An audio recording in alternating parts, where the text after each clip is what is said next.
So the question now is, after a Supreme Court victory, a 4-3 victory, is whether or not it's going to be short-lived, whether or not this euphoria and this enthusiasm for this court decision wanes over the next few months and then ultimately inures to lethargy and a lack of enthusiasm to defeat Proposition 8, or whether or not we mobilize and whether or not we organize in the next few months and to codify the decision for a generation.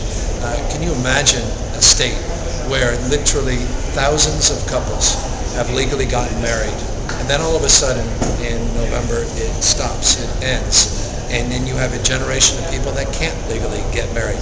Talk about two classes of citizens, not just those that are living under the civil union banner versus the gay marriage banner, but those that legally had their rights afforded and their lives affirmed, and those that legally cannot.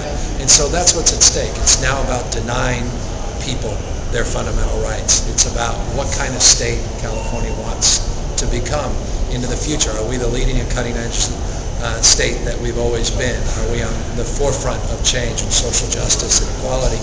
Or are we a state no different than many other states that we point fingers and said, boy, those are the states in the rearview mirror of change and reform in our country? I think California is better than that. I can't imagine the state of California. It's always looked forward, going backwards.